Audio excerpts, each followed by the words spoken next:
Just a quick heads up before we start. On Sandwiched, we talk honestly about life, loss, and caregiving. That means conversations may touch on topics such as death and grief. We invite you to listen with care, and please do step away if you need to.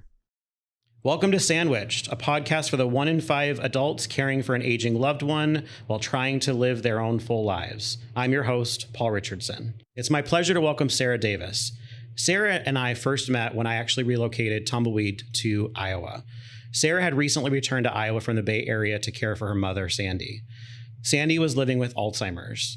What she did not expect was how much she'd be starting over with her career, her community, and even for herself.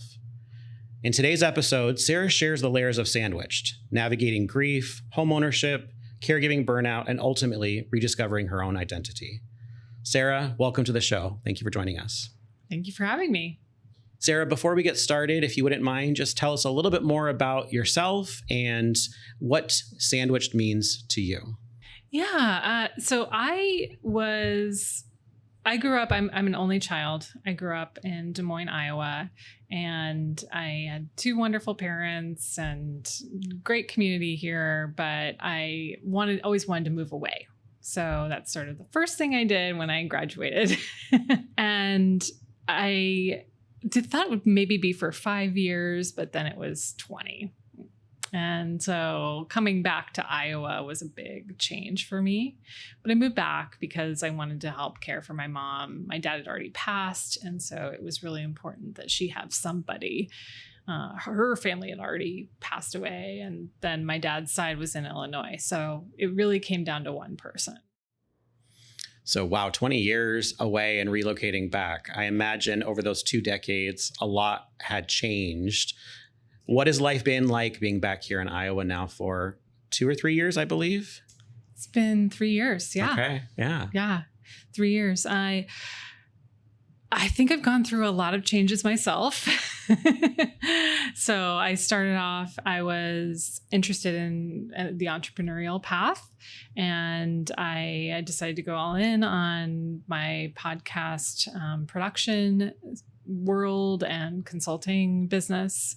And I really enjoyed that part of my life. Podcasting gave me a huge, a voice. And so I wanted to give that back to other people.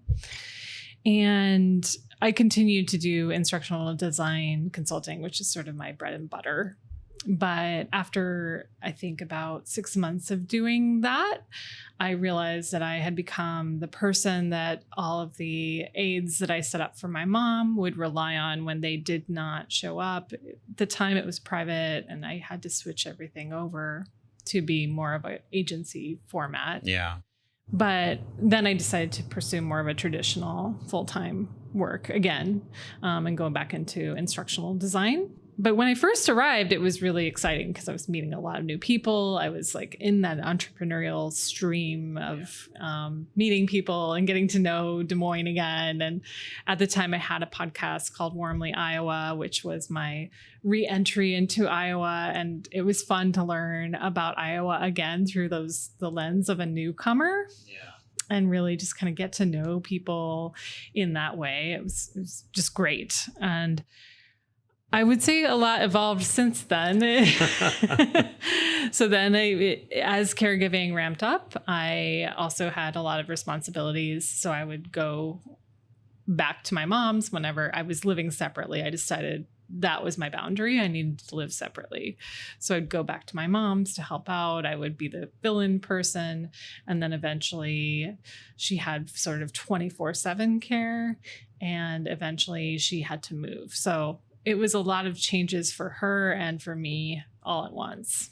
Yeah, that sounds like a lot. It's interesting. It reminded me that's a little bit how you and I initially met, was kind of a mix of the entrepreneurial space through a friend, Michelle Ashline, if you're listening. Thank you for this wonderful introduction back 2 years ago, as well as, really your lived experience and kind of what you're navigating in your caregiving journey and helping to support your mom's aging. It's been a great connection, and some things have changed. I think since we initially met, you were really, from what I remember in our first conversation, in the midst of, the deep work and trying to navigate. And really, I think what I heard with all of the different, caregivers who are coming in and out, support agencies, a lot of management of people and resources, which is, I imagine a lot of folks don't think about when caring for an aging person, as well as, to your point, trying to also maintain your own home and keep a little bit of space just for yourself. Yeah, I had heard that Alzheimer's was a marathon, not a sprint. It turned out for my mom to be rather more of a sprint, I thought. Yeah. But she had some other complications involved. But I was expecting to be in it for 5 years. And so I really wanted to focus on building something for myself as well as for her. And it's still really hard. Yeah. So it's not just the management of the resources, it's the management of the emotions. It's hard to go from being your parent's child to being your parent's caregiver. And your parent may not like that either. Especially if they have maybe a mental impairment where they're forgetting what that role is and why you're there. And you have to kind of repeat that over and over again. It was especially difficult as she got more into that middle stage of Alzheimer's, where there was a lot of anger directed in my direction. That was, I think, particularly difficult. So how do you manage those emotions? In addition, like I tried my best with the physical boundaries. I was there every Sunday, but I was trying to keep a life separate. Yeah. But it was still emotional. There's always this ongoing anticipatory grief that you feel when you're in that, like you're expecting somebody to eventually their end story is not that they will survive Alzheimer's. That would be amazing. But it's usually not that way. So you're sort of studying it. You're trying to understand, at least this was what I was doing. I was trying to understand Alzheimer's and understand my own perspective and learn as fast as I could how to manage my emotions around my mother, because I had been away for 20 years. Yeah. And that relationship 20 years ago, I thought had evolved, but it was just the distance created and more of a partnership than I thought it was in reality, I should say. Yeah. To your point, for coming from thinking about my background in healthcare, right, as well as, both my grandparents who had passed, my aunt was their primary caregiver, so much more in a role like yours. And it really stuck with me because it reminded me of my grandmother, especially as her Alzheimer's was getting worse over time. She would get very angry and upset, especially with my aunt, who was her primary caregiver. From your experience, obviously you're an only child, still a different situation than my family's, but did you see the same anger happening with, caregivers that were coming in to support or other people she was interacting with? So it wasn't just you. Mm-hmm. Initially, it was just me. And then as more and more caregivers were there, she was upset with them too. She seemed to have favorite caregivers and not favorite caregivers. So, but even her favorite caregivers, she did kick out at one point in time. And that was just her way of maintaining control. Yeah. I'm curious, and this is probably a bit of an odd question, but did you ever identify or could you figure out what about her favorites, as you said? Were there attributes? Was it their approach with her? I'm kind of curious in that. Yeah, they would have like a good sense of humor, a good, overall well-being. One was just really quiet, and she loved that because she could pretend she wasn't there. The one that she hated the most reminded her of her sister. And whenever that memory was triggered, my mom was in a lot of anger. So I think she was taking her back to a younger part where they had a really terrible relationship growing up. So whenever her sister was triggered, the memory of that, it was not good. Yeah, that makes a lot of sense. And I wanted to kind of, lean in a little bit more to this part of the discussion because everyone's caregiving journey looks a little bit different, whether it's I'm caring for an aging person or like my mom who's with mental illness and I've been a caregiver most of my life. That journey is very different, right? So for you, you went from a more traditional parent-child relationship, whereas a lot of the roles in my upbringing were a little bit reversed pretty much most of my life. So I'm actually working on kind of flipping that as we're both aging. Whereas for you, it was a different flip in having to step into that more responsible party, right? Not really a parent, but taking on some more parentification aspects. Yes. And it took a long time for me to be able to stand up next to her and say, no, we're doing it this way. A long time. And a lot of undoing of things that I was trying to set in place. So, like, for instance, I wanted to put all the bills to auto pay, and she would call them up after I would leave and change it back. And so there was a lot of that happening. She would cancel her checking accounts, and then I would have to kind of come in and fix it. But I'd need her in the room because she had to have her voice as part of the whole process. And then she would stop midway and say, wait, what are we doing? I don't think this is right. You shouldn't be helping. And it would go back to square one again. Yeah. I guess from a more legal role, I imagine at some point you probably had power of attorney and other responsible, where you actually had proof like, hey, like I am actually a representative of my mother, and, I'm trying to keep her engaged, but at some point I imagine there was a bit of I have to kind of keep her out of certain things. Did that ever come in your situation? Yeah, I did have to start to exert that power. Okay. But I did it as slowly as I could because that was my mom's main source of joy, I think, was being able to, for the longest time, she was the breadwinner of the family. Okay.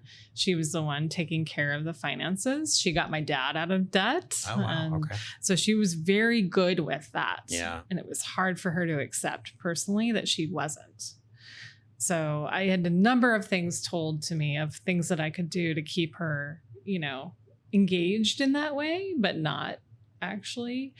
But luckily for me, eventually she just was okay with it.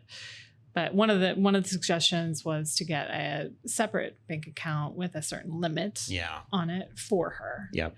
And there were all kinds of suggestions I received from my support group that, to make that financial part like less cumbersome. But by the end, she had so many systems in place that she couldn't have done anything really, essentially. Yeah. You're the first guest so far that's mentioned a support group. Can you tell us a little bit more about what was the focus of the support group and, maybe even what you took away from that experience? Yes, I loved the support group. It was through Hilarity for Charity, HFC, which is an organization that was started by Seth Rogen's wife, Lauren Rogen. I think maybe both of them started it, but Lauren Rogen had a mom with early onset dementia, and she was in her 20s. And the options for her were very limited. I mean, I don't want to butcher her story or anything. Of course, yeah. But they were limited. And so she wanted a weekly support group, and she wanted to be able to be with people her age or, in similar situations. And her local Alzheimer's support group was mostly older individuals who were spouses. And I actually experienced a similar thing here. I tried a local support group, and it was not people in my situation at all. But this support group, because it was targeted towards people, they separated out the spouses and the people who were children of people taking care. And it was dementia focused specifically. Was amazing. It was a small group, but we would get individuals coming in and out. It was mostly daughters. Because daughters tend to take on the brunt of things, but there are few men who cycled in, but mostly daughters and of mothers, and a lot of us were only children. Oh, interesting. So, or the other siblings were not pulling the weight, right? So it was one or the two, and we just talked to each other about our solutions, and working out all of the issues. And it really helped to have that emotional sounding board Because it wasn't something I really felt comfortable talking about on the podcast. My podcast was about grief and loss, just slightly similar, but it just didn't feel, it felt like something I was still processing. Yeah. It wasn't like something I could do in real time or support others in. This was my space. Yep. It was a nice private place where I could air out all of my grievances. Yeah. Well, thank you for entrusting us now a little bit later to share your story. And there's a couple of things that you shared that I really want to, shine a light on, right? As a man, I feel unique in this space, having been in a caregiver role off and on many times in my life, right? And you kind of expressed that that's the similar experience that you've seen from at least people that come to the support groups, right? It's mostly women. And even in, my research with my work at Tumbleweed, it's very much often about 85% are women who take on these roles. Yes. And so that really kind of alluded to that. The other piece too is your point about you also found that a lot were only children, or maybe it wasn't that they were only children, but they were the one that was kind of stepping up to take on this work. Are there any stories that stick out to you about those situations about, maybe someone had siblings and it was really they were the one who were having to take on the majority of that responsibility that sticks out? Nothing specifically. I just remember the feeling. Okay. The feeling of resentment that was there. And it's unfortunate. Yeah. But a lot of them were feeling like, wow, you're in a great position because you can just make all of these executive decisions and not have to weigh them against other people. There was one woman who did have like other siblings who were vocal about the care, but she was the only one giving the hands-on care. So they were away and they only saw the mom occasionally. And when they saw her, they thought, oh, she seems totally fine. And that's actually pretty common experience, as a family member might see somebody who's a loved one with dementia and they seem totally fine to them. It could be an illusion from their perspective. They're seeing what they want to see, or it could be like, and I'm not a dementia expert at all, but this is what I was observing. It could be an illusion, or it could just be that they're having a good day. Yeah.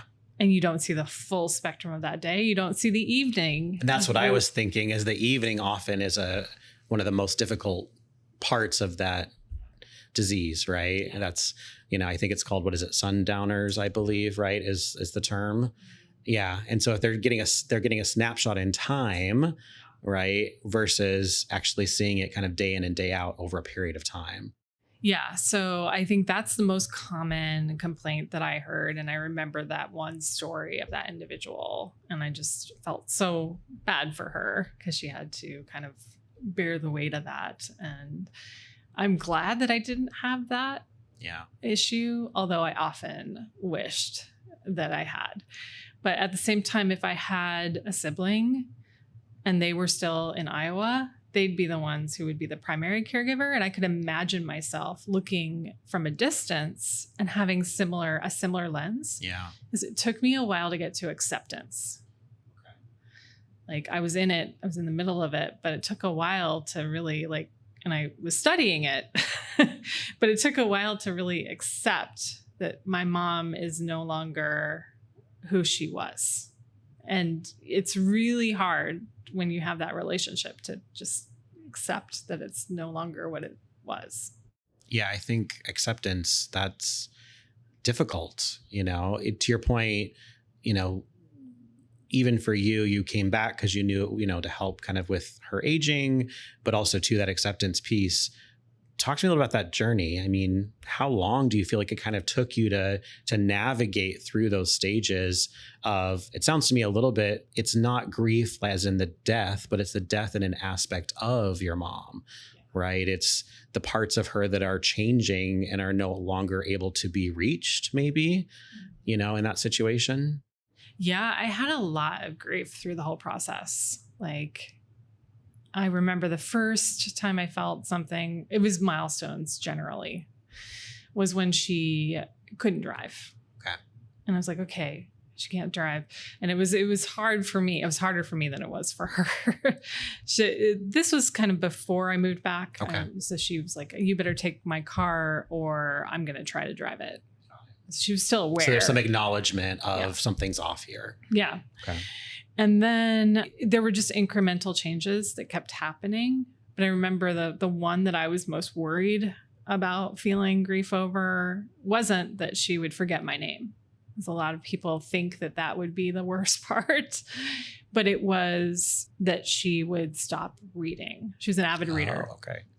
Read a novel a week. Very active with the library. And she would still go to the library, but she stopped reading. I remember at the time I was kind of annoyed with taking her to the library to pick up a book that she wasn't going to read. Yeah. And so I made a comment like, well, do we need to keep doing this? And I think that's one of my regrets. I wish that I had continued to encourage it because it would have been a social activity for her. It would have gotten her out of the house. Yeah. But she eventually just said, I don't see the point in me going to the library because I'm not reading. And that was a really hard milestone for me. So there was always a increase in the grief and decrease. Yeah. And the acceptance part was more about the acceptance of the role. And that probably took me about 2 years. And I think that was too long. I wish I had known sooner. Yeah. Acceptance about your role that you are a caregiver. Acceptance of the shifting Okay. of the role. Got it. And that I'm not her daughter anymore. I'm this person who has to be responsible for her. You have to cut off the daughter almost. Yeah. Or you're just it's too confusing. And I imagine, from looking from the outside in, almost more painful. Yeah. Because I feel like, if I put myself in your shoes, I would be thinking about if I'm not able to pull myself out of this, it's almost like pain over and over again. And I'm not saying it's easy. 2 years, I think that 2 years actually is quite good, right? It may feel like you wish it could have happened sooner. And I think that it's part of the journey, sadly. Yeah. I just wish that I had maybe moved back sooner or something. I don't know. There's always going to be a regret. Yeah. But I am glad that I was there when I was. And I think it was a process. I took a caregiver class through the Zen Caregiving project where they taught me how to control my emotions around an angry person. It was geared toward people with dementia, caregivers of people with dementia. Yep. And the specific activity I remember the most is something called STOP, or the method. Okay. So you stop, you take a breath, you observe, and then you proceed. It was a simple thing. I was like, okay, I can do this. And I was able to do it from the phone from a distance in California. I would get up every morning, I would do my yoga, drink coffee, and then I'd call her so that we could go through the medication process. Yeah. Which she had a machine, but she didn't remember always how to press the button. Yeah. And had to be talked to about the medication that she was taking. So I was able to calm myself down to have those conversations. And then if she would get agitated, I could just put the phone away from my ear, stop, take a deep breath, and proceed. When I was in person with her, it was a completely different situation. In person, I wasn't able to successfully do the STOP method until it had been about 2 years. Okay. But it completely changed everything. I was getting triggered by the yelling. I was getting triggered by that. And I stopped getting triggered. And what I did was I just stared at her. That was my action. And she stopped. And maybe it was also part of her disease. She had just given up the fight. Yeah. So that's a lot. It was a lot. It's a lot. It's hard to explain. I'm sure your listeners and viewers are understanding of being a caregiver and being some type of caregiver, but dementia is a very stressful situation for caregivers because you have a person who might be, challenging your reality or challenging their reality. And if they know you very well, they will be pushing your buttons. And you have to build a very strong skin. Yeah. I didn't have any children, so I don't know what it would be like to have a teenager. But I imagine that maybe if I had a teenager, maybe it would be a little bit easier. Yeah. The thick skin would come out a little bit better. But it's enough to deal with like the emotional part and enough to deal with the caregiving. But back to one of your earlier points about it's easier to step into the caregiving role. In some ways, yes. I was able to I really leaned into finding resources, finding solutions. At one point, I had to take a step back and be like, okay, everything's covered. You just need to focus on being a daughter now. And that was really hard. That was the hardest thing, actually. It was to remind myself before I entered, I'm entering with love. I'm entering because I love this person and not because I need to check and make sure that she's eating or check and make sure that there's, everything's sort of set up and functioning properly. I can just be that person. And that was actually harder to do that than to manage all of the specifics and find the resources and everything else. This episode of Sandwiched is brought to you by Tumbleweed. Tumbleweed is a purpose-driven platform helping families navigate aging, caregiving, and legacy planning with ease and compassion. Right now, the first 100 listeners to sign up will receive a free Tumbleweed membership for 1 full year. That's a value of over $100. But once those 100 spots are gone, they're gone. So don't delay. Go to tumbleweedplan.com. That's Tumbleweed Plan, PLAN.com. Click Get Started, fill in your account details, and enter the promo code SANDWICHED. SANDWICHED. Thanks for listening. Now back to today's episode. Were there moments in time where you would kind of jump between caregiver, daughter as maybe resources and her, disease progressed over time? Or was it once you got everything kind of to a place where, okay, we've got all the support services, we've got things in a good place, now I can go back into just being a daughter? Or was it a little bit of flip back and forth? It was a flip back and forth. Okay. A lot, even in the end, because she still needed an advocate, even though she was in a place where they were taking care of everything. Yeah. I was still the one kind of showing up every day and making sure that certain things were covered for her. So yeah, but when she was there also, when she was not in her house, there was a lot more ease. Okay. When she was in her house, I had cameras on her. Yeah. And they were super helpful. Like for instance, with the medication when I was in California, they were really helpful for understanding why she needed an automated medication machine, all those things, right? That's just an example. Yep. But they were also very anxiety producing. So I was constantly looking to make sure she was letting the dog in if it was winter. Winter, I hated winter. I was just not a fan. She could fall in winter. Yeah, it's a lot of additional layers, right? Have issues in winter. So the cameras were causing me a lot of anxiety. And at the last facility she was at, she couldn't have cameras. Okay. And suddenly I started to feel better too. So I was more of a daughter there in the nursing kind of level of care. Yeah. It's so interesting how, stories look so different between everyone's situation. Everyone's journey looks a little bit different. There's some pillars that I think that a lot of us go through in different aspects. And it's interesting. I almost had the camera experience a little bit reverse, where it's actually caused anxiety for the individual, especially because there had been some paranoia concerns in the past, right? And it tapped into a different part of their lived experience. So it's so interesting how these dynamics, I guess it would make it easier if it was a one size fits all. It just, there isn't. No, right? Sadly, there isn't. No, it is sad. Yeah. Yeah.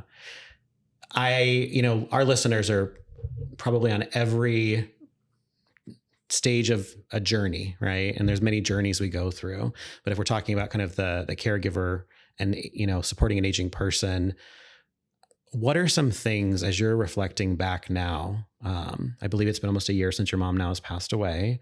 And I imagine that has a lot of grief and transition in it for yourself as well.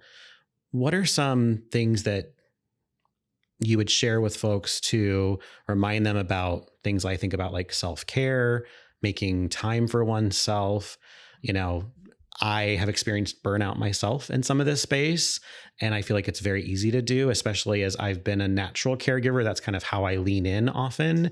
That's an easy place for me to go to. And then sadly, I get so far and it's like, oh no, right? Are there words of wisdom or from your own experience, things that you found that have been helpful for you? Yeah, burnout's a real issue. Oh, burnout. It's not just at work, right? Oh, yeah. It's even worse when it's a family burnout situation, I think. I definitely hit a wall at one point, and I thought I was on top of everything, and I wasn't. And that was the point when I called in for a care manager.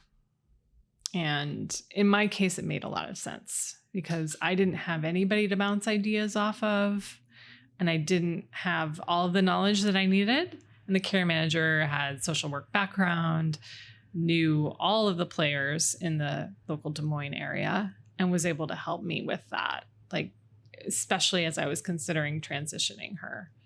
So probably my biggest piece of self-care was calling her. And I didn't realize I needed it until I talked to her and I started crying. And I don't normally cry with strangers. Yeah, you're managing a lot. Yeah. So, but I tried to keep up with self-care. As a caregiver, I remember feeling that phrase was so annoying. Okay. I was like, it was repeated time and again in every single, I was in a lot of support. I had 2 support groups, and I had, additional, I was like reaching out for a lot of support. Yeah. And yes, you need to take care of yourself. But sometimes as a caregiver, it looks like taking a shower. Sometimes it's taking a deep breath. It's going to another room. So when my Sundays with my mom, sometimes when she would get aggravated, I would go for a walk. I would keep the camera on so I could make sure nothing was happening. Yeah. But going for a walk for me was self-care. Yeah. In my ideal state I'd be doing a whole lot more. Yeah. When I was in the Bay Area, there was a lot of self-care everywhere. Yeah. I was doing yoga. I had, housemates at the time one was a chaplain and one was a shaman in training. Oh, okay. Yeah. And so I had so many great resources for self-care. But when I didn't have that built in, I had to be okay with, sometimes it's okay that my self-care is taking a shower, especially toward the end of her life when she was in hospice and I was determined to sit vigil with her, which, by the way, is very hard to do. But I decided I was going to do it.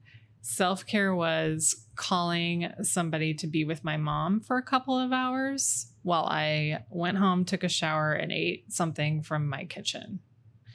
It was making sure I went to the bathroom when I needed to. It was making sure that when she had supports coming in to support her, like a music therapist or a massage therapist, that I will go for a walk. Yep. And that was crucial. If I did not have, a couple of hours of my self-time, I would not have been able to stay with it. Yeah. But for me, honestly, it was breathing. It was learning how to keep cool under pressure.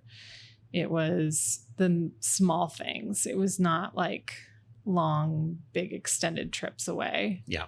But I did do a couple of, during her caregiving process, I did try to go for a weekend once a month away. Yeah. So that I could have just time by myself. Yeah.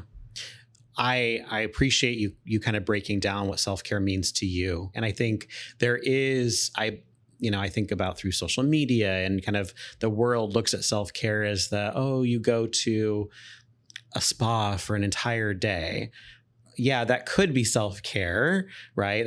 To me, that's a great opportunity. And to your point, like self-care really is just like we think about for our seniors, activities of daily living, right? It's taking a 5-minute walk even. It's taking a shower. It's making the bed. It's the little things that give us a sense of, at least for me, like calm and kind of groundedness, right? And also a reminder of like, I have to take care of me too at the same time, which is not always easy.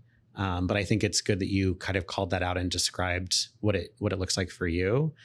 I also heard you, and I want to be really mindful of, when I'm talking to folks and even here on the podcast, last thing I want to do is for someone to feel triggered by a word or a term like self-care. What are other ways of framing it that would have been the goal? I believe for most people is really to show support and to remind people to make time for themselves. Have you found other words or terms that are helpful when folks that could be more effective, when I'm talking to people, but also too, when we're talking kind of more broadly? Yeah. So this isn't my term, but this is a term that one of the facilitators of one of my support groups came up with: self-preservation. Okay. That made more sense. Because I think you're right. It's sort of built up as bubble baths and extended trips away. Yes. And it's not always that. Yeah. It's just preserving who you are as a person. Yeah. Self-preservation. I like that. And remembering who we are, we matter too throughout all. Not to say that we're not going to focus on others. And, if we're not here, then we can't help them. And honestly, that's, I think, what I've been doing this whole year after my mom has died too. I have been trying to remember who I am. Yeah. Even though I was working on trying to make sure that I was doing that during the process, it's still something I've had to piece together again. As you reflect back to when it first happened and your mom first passed, what was going through your head at that moment of time? Or in those first maybe 72 hours? That was a weird time. So I was sitting vigil. Okay.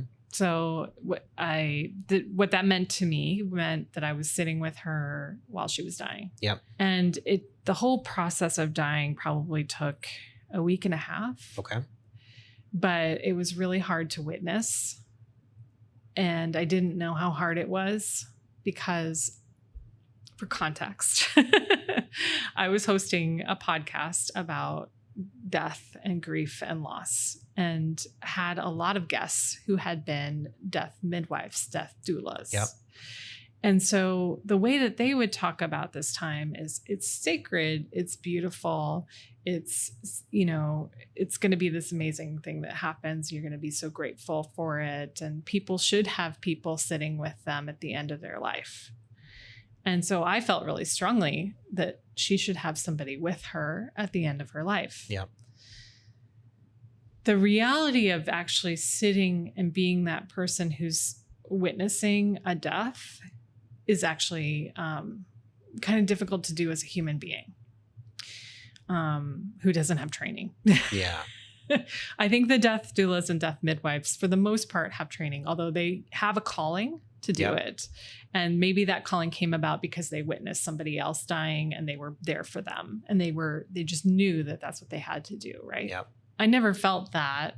I just knew that I was going to do that for my mom because I didn't want her to die alone, because that was my belief. I didn't want, that to happen. So when the body is dying and you're watching it, you're wanting to help that person live. And so even though I knew, and hospice was telling me, this is what's happening, this is, these are the process, this is the process. As a caregiver, my role was to make sure she didn't die. And as somebody sitting vigil, I had to just sit and let it happen. And especially the last 2 hours where she had a death, what they call a death rattle, I guess, was especially hard. I had to almost block it out so that I could continually sit there. The other downside, I mean, I'm just going into detail about this so that you can know that Yeah. that's where I was. Yeah. But the other downside of doing all this was that I wasn't getting much sleep. I was in a room that was her room, but it wasn't designed for hospice. It was designed for just one person to live in. So I was sleeping on the floor on a camping mattress, but I couldn't use the bathroom because she had a Jack and Jill and the other resident was using it. Oh. In a locked unit, so the bathroom I could use was outside. So I had to rely on the caregivers who were there to let me use the bathroom. And I also had to, be with my mom and have them come in at all times of the night to move her or give her medication. So I wasn't getting very much sleep. Yeah. For 1.5 weeks, I was not sleeping very well. Yeah. I wasn't showering very often until I would get relief. That's not, 1.5 weeks isn't a long time, but I was very sleep deprived. Yeah. I was feeling a little bit upset about the situation. Yep. Because I wanted to be able to come and go as I pleased, and I couldn't. But it was actually a very good experience for me to see, because a lot of people who are in those locked units can't go out when as at their will. They have to get permission, and not just from the caregiver, but from like their family member who put them there. So it was good to see, but I was very tired at the end. Yeah. And it was very hard. So the first, 48 hours, I was just shell-shocked. Just like, what just happened?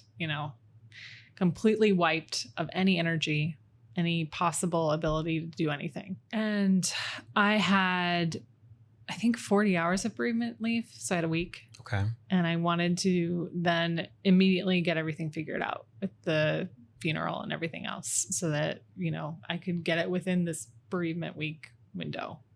So I didn't actually, grieve during that time. No, there's a lot of steps to be done after someone passes. And it feels comfortable to lean into the steps sometimes for some people. I felt comfortable with it because I was like, oh, this is just a project that I'm managing. A bit of focus maybe too, right? Mm-hmm.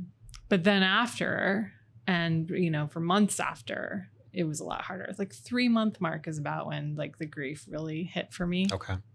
And then, trying to resurface and figure that out and process all of that has been a challenge. Yeah. And I imagine it still is at times.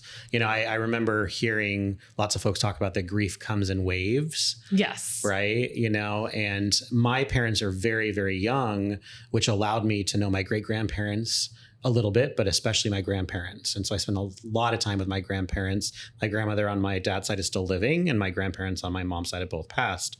And it took actually about 5 years before I really processed the grief of my grandfather. And it was a cadence of events. Like, it happened when I was in grad school and working full time.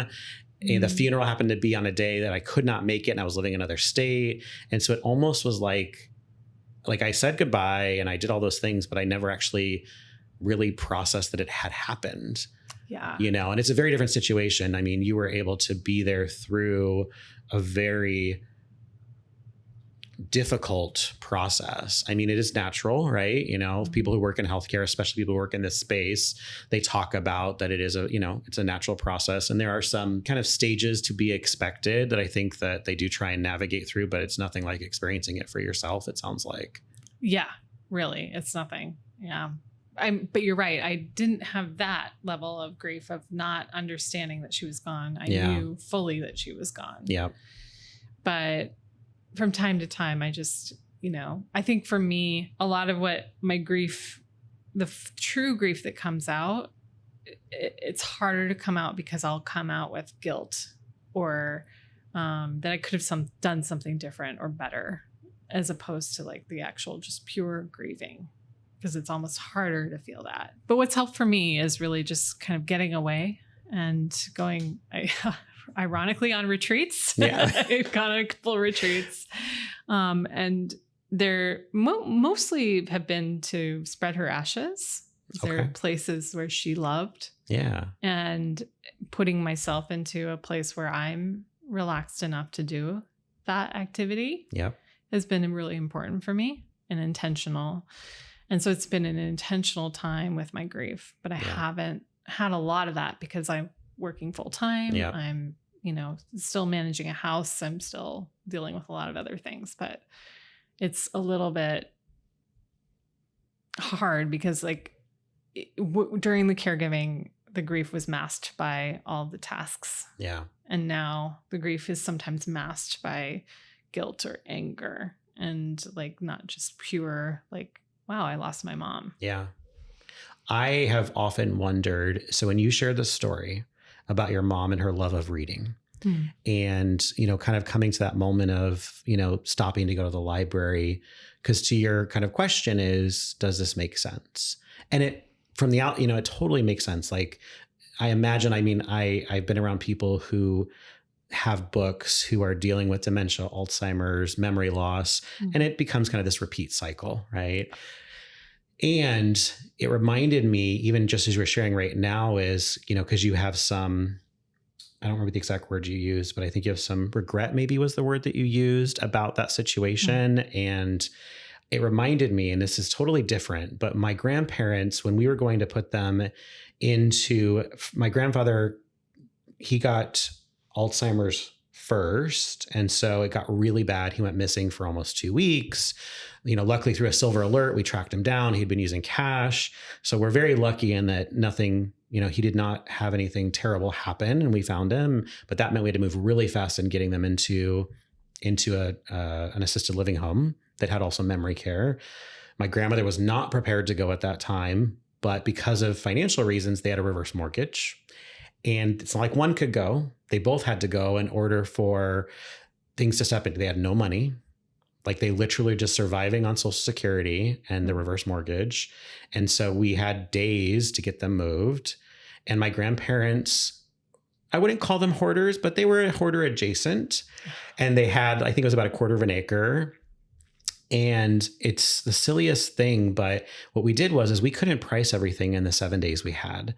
And we needed every penny we could to try and help maintain their care and resources so that we could. So we decided, a few of the family members, I can remember a very large family, and very few people showed up to help. It was mostly me, my mom, and 2 aunts, and that was it. And I have 22 first cousins. So, and my mom is one of 6. So it's amazing how people show up to get the things they want, but not to help. Yeah. But what was interesting is that, so what we did was we basically said, make a pile of what you want and we'll come and give you a price. Right. And I remember one of the buyers did something that I kick myself for probably 5 years. And I think it was something for me to hold on to, was he made a pile, but he was creative in that there was almost like a secondary pile that was just distant enough that I didn't realize it and I didn't catch it. And so then he started picking, I was like, what's that? And he's like, well, that's part of the pile. And I was like, no, it's not. And I'm like, my grandfather would have wanted, because it was my grandfather's tools and stuff like that. He would have wanted me to you're not doing that. You're being dishonest, but I just let it go because we were so overwhelmed. And that story, when I would think about my grandparents, would come back every single time.